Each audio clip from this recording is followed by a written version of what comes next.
Of Mice and Men is about loneliness. Almost every character wants to make a connection with someone, but either fails to do so or loses the connection they have. The story centers on these two migrant workers, George Milton and Lenny Small, who travel together finding jobs at the farms around California's Salinas Valley. George and Lenny are unusual because they stick together while most migrant workers are loners. They're also unusual because they're so different from each other. George is small and shrewd, while Lenny is large and has a mental disability. George takes care of Lenny, and they have this dream of one day getting their own farm. At the beginning of the book, George and Lenny arrive at a small pond. They've been traveling all day on their way to a farm where they're going to work. George notices that Lenny is holding something and makes him hand it over.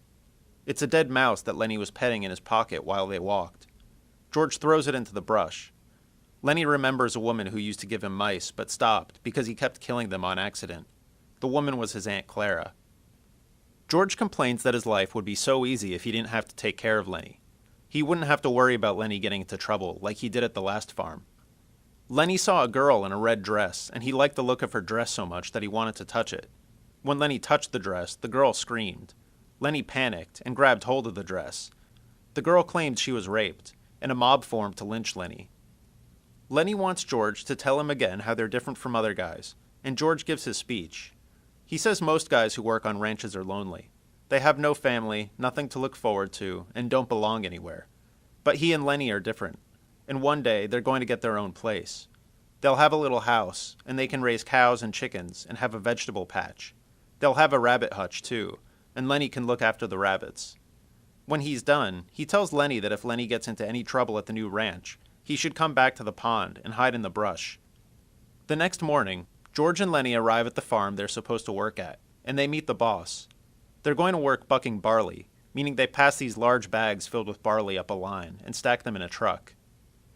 The boss leaves, and an old man named Candy shows up with his old sheepdog.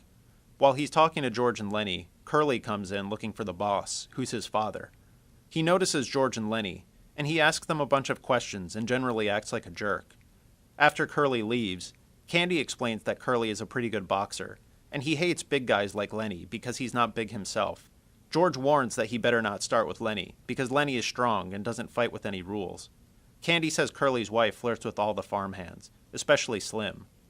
Candy goes out, and a little while later, Curly's wife shows up in the doorway. She tries to make conversation, but George makes it clear he doesn't want to talk to her. Lenny just stares at her. The next chapter starts an unspecified amount of time later.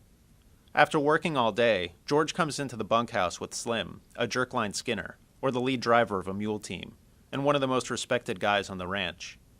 George thanks Slim for giving Lenny one of the puppies from his dog's new litter. George explains that he and Lenny were both born in Auburn, and that he knew Lenny's Aunt Clara. When she died, Lenny went out working with George, and they just got used to each other. George used to play lots of jokes on Lenny, until one day he got Lenny to jump into a river. Lenny couldn't swim and almost drowned, but he was so nice to George when George helped pull him out of the river that George never did anything mean to him again. Candy comes back into the bunkhouse with his old dog, and another worker, Carlson, follows them in shortly after. Carlson starts talking about how bad Candy's dog smells, and how it's old and suffering. He could shoot the dog in the back of the head, and the dog wouldn't even feel it. Then Candy could take one of Slim's new puppies.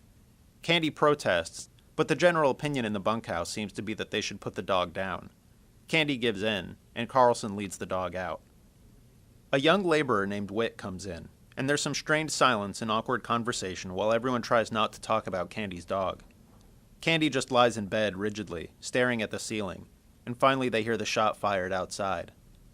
Crooks, an old black man who works on the ranch, comes in and tells Slim that Lenny keeps messing with the puppies, taking them away from their mother and playing with them. Slim and Crooks go out to the barn to check on Lenny and put some tar on a mule's foot. Carlson comes back in, and Lenny comes in too. Carlson sits in his bunk and doesn't say anything about Candy's dog, just starts cleaning his gun. Curly walks in and asks if anyone has seen his wife. He realizes Slim's not in the bunkhouse. When George says Slim went to the barn, Curly leaves in a hurry. Whit and Carlson go out behind him, expecting a fight if Curly catches his wife with Slim. Lenny asks George how long it's going to be until they have their own farm and raise rabbits. George says he doesn't know, that they have to save a lot of money first. Lenny asks George to tell him again what the place will be like, and George starts describing it. He says they'll have 10 acres, with their own house, a windmill, a little shack, a chicken run, and orchard trees, like apple trees and peach trees. They'll have pigs and a smokehouse, where they can smoke hams and bacon. It'll be their place, where they belong, and they won't have to travel around anymore, or plant crops for someone else, or buck barley for 11 hours a day. Lenny says they'll also have rabbits he can take care of. Candy asks if George really knows of such a place, and how much it would cost. George is defensive, and wants to know why Candy is asking.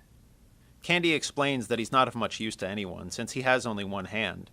It's only a matter of time before they get rid of him. He has money saved up, and George can put it to the farm if he can get in on the place with George and Lenny. With Candy's money, they could actually buy the place, so they plan to save money for another month, then to collect their pay and leave. Slim, Curly, Carlson, and Whit all come in together. Curly keeps apologizing to Slim, apparently for suspecting Slim of being with his wife. Curly sees Lenny smiling, and gets angry because no big son of a bitch laughs at him. Lenny stands and backs away from Curly, but Curly starts hitting him. Curly busts Lenny's nose and cuts his face up. Lenny catches one of Curly's fists and crushes it in his hand. Curly starts writhing in pain. Finally, Lenny releases Curly, whose hand is completely broken. Lenny keeps saying he didn't want to do it. George asks Slim if they're going to get fired, but Slim tells Curly to say he got his hand caught in a machine, or he'll tell everyone what Lenny did, and everyone will laugh at Curly.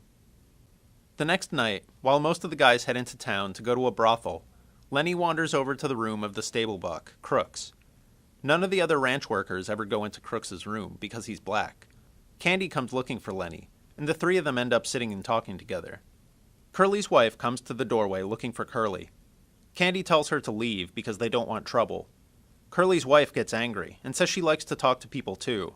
Crooks tells her to get out of his room, but she tells him to shut up. She says she could get him strung up a tree so fast it's not even funny. It's a Sunday afternoon, and Lenny is in the barn by himself.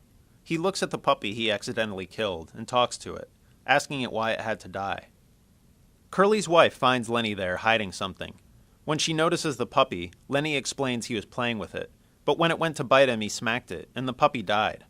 She tries to console Lenny, but he still doesn't want to talk to her because George will get mad at him, and then George won't let him tend the rabbits. He likes rabbits because he likes to touch soft things. Curly's wife says she understands, that sometimes she'll just sit and stroke her hair because it's so soft, and she invites Lenny to touch her hair. Lenny strokes her hair, but he does it too hard, and she gets mad at him. She becomes angry and jerks her head away, but Lenny panics and grabs hold of her hair. He covers her mouth to keep her from screaming, and she starts to struggle violently. He shakes her, accidentally breaking her neck. She lies still, and eventually Lenny realizes what he's done. He remembers what George told him, that if anything goes wrong, he should go hide in the brush by the pond. Candy is the first to find Curly's wife. He calls in George, and they both know that Lenny did it, and that Curly's going to want to have Lenny lynched. Candy wonders if they can still get the farm together, and George replies that he guesses he knew it would never happen. All the guys go into the barn, and they know right away who killed Curly's wife. Curly wants to find Lenny and kill him. Carlson says his gun is missing, and they think Lenny must have taken it. George knows there's nothing he can do. He has to go with them so they don't think he had a part in the murder. Lenny goes back to the pond where George told him to hide. He says to himself that George is going to yell at him. Then he hallucinates. He sees his Aunt Clara. She says if it weren't for Lenny, George could do anything he wants, like spend his pay in a whorehouse. Then Lenny sees a giant rabbit. The rabbit tells him that George won't ever let him take care of the rabbits. It says George is going to beat him with a stick, and tells him over and over that George is going to leave him. George arrives at the pond. Lenny asks George to tell him why they're not like other guys, and George says most guys don't have any family, or anyone who cares about them, but he and Lenny have each other. Lenny wants to hear about the farm they're going to have. While George talks, he tells Lenny to take off his hat, and he takes out Carlson's pistol. When Lenny looks off and imagines the farm, George shoots him in the back of the head and kills him. All the other guys show up and see that George shot Lenny. Slim tells George that he had to do it. He helps him up and takes him to get a drink. Carlson and Curly wonder why George and Slim are so upset. For more information about Of Mice and Men, check out the Of Mice and Men SparkNote on SparkNotes.com.